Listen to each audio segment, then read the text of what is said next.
The Dementia and Delirium Outreach Team at South Tyneside in Sunderland NHS Foundation Trust are based at Sunderland Royal Hospital.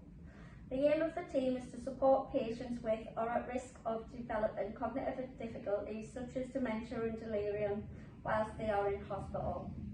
The team consists of 5 elder life specialist practitioners, 7 hospital elder life programme assistants, 1 clinical pharmacist, 1 matron, 2 consultant geriatricians and 1 data facilitator. The service aims to assess all patients over the age of 65 years via the cognitive screening assessment, which includes the 4AT and the single question in delirium. Depending on their score, the specialist nurses will visit the ward to speak with staff, carry out a mini mental state examination, gain a collateral history from the family, liaise with the psychiatric liaison team to determine if the patient has had a delirium, dementia or both. We also provide an outpatient follow-up clinic for patients who have had a delirium that is not resolving. The Hospital Elder Life Programme Assistance Service provides therapies such as reminiscence, life stories, entertainment, crafts, etc.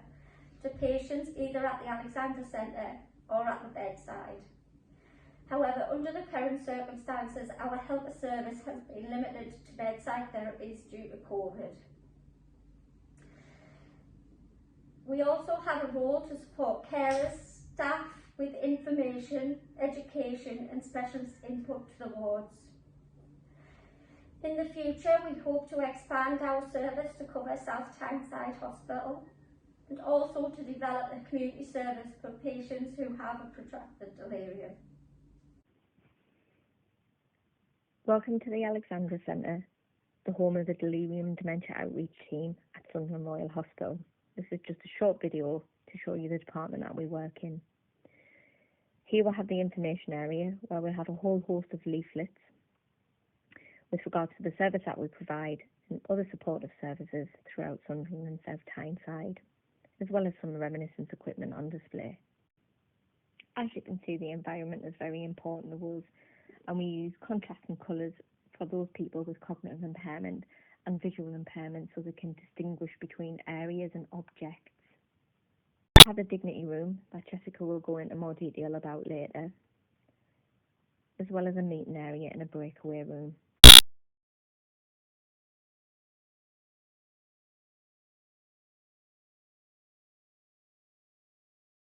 Here at the Alexandra Centre, we'll provide a lot of therapies for our patients. One of the main therapies that we do use is reminiscence. It incorporates all of the senses, sight, touch, taste, smell and sound, to help people with cognitive impairment remember events, people and places from their past lives. As part of the therapies, we might use objects that you can see in various activities to help individuals recall memories.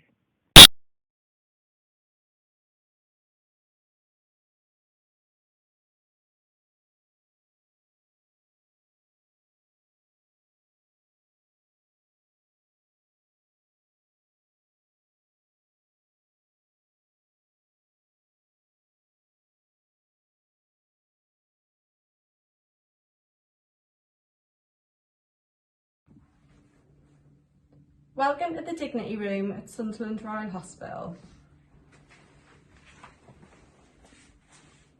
At the start of 2020, DDOT launched the Dignity Room.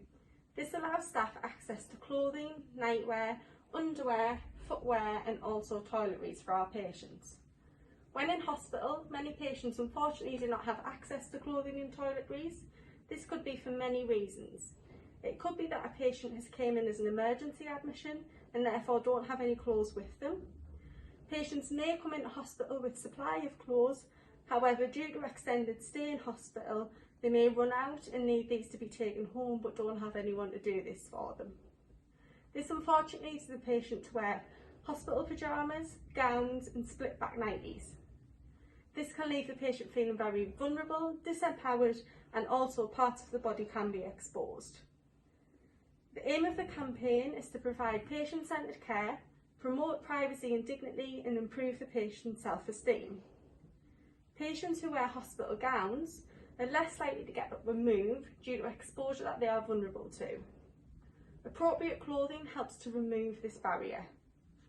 Links with #NPJ paralysis states that patients having their own clothes in hospital enhances dignity and in some cases can reduce length of stay.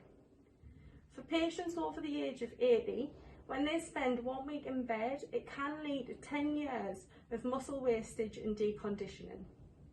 Getting patients up and moving can reduce falls, improve patients' overall experience and reduce length of stay by up to 1.5 days. Unfortunately, due to COVID, we have not been able to accept donations. We aim to get this back up and running as soon as restrictions allow. Our Delirium Toolbox is a container filled with tools to help settle the confused and delirious patients and reduce the risk of delirium in those who are cognitively frail. The box provides multisensory stimulation through tactile and visual means. As we are well aware, delirium is linked with poorer outcomes, with increased mortality and length of stay. Delirium is preventable with the correct care. The box includes CD players because we've found that music is a very good stimulation to patients. We've often found that patients who can't speak but they will know all the words to the songs, and it also brings back a lot of happy memories via reminiscence. We have a communication file within the box to help aid those patients that may not be able to make their needs known very clearly, verbally. And we also have reminiscence books which contain photos of local areas which again promote life stories and happy memories for the patients. The Twiddle Muff provides stimulation for the patients through different textures. Items from the toolbox provide engagement, and this can be calming and prompt special memories of a sense of usefulness or evoke feelings of joy. This can lead to sustained periods of improved mood and self-esteem and increased social interactions.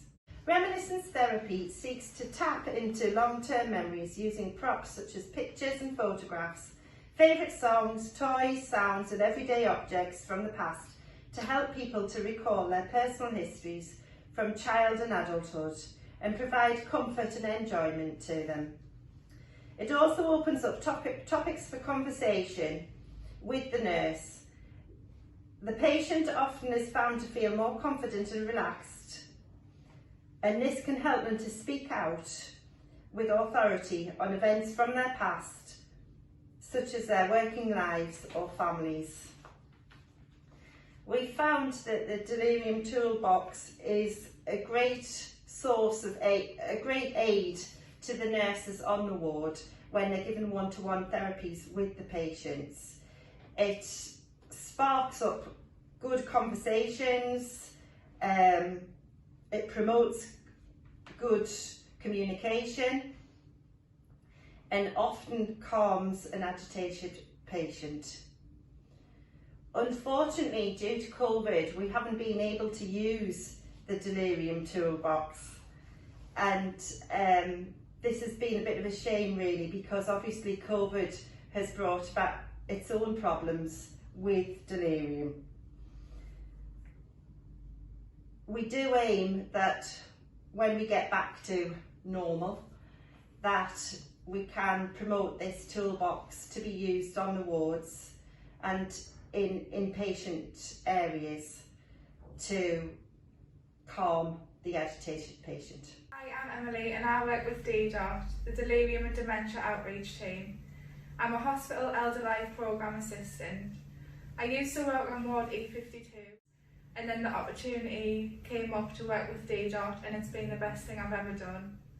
The most rewarding part of my job is having the time to listen to patients and hear their life stories, and I've learnt more than I have reading a history book from the patients, and I just love to listen and hear what they have to say and have the time for them. Since working here, I've learnt loads about delirium and dementia. I thought with working on the ward I already knew a lot about this, but it's so much more complex than I ever thought, and I've learnt so many skills working here in such a short space of time. It's been such a great opportunity. It's so rewarding working with older people, and there's so many opportunities. Since working with DDOT, it's inspired me and made me want to become a registered nurse.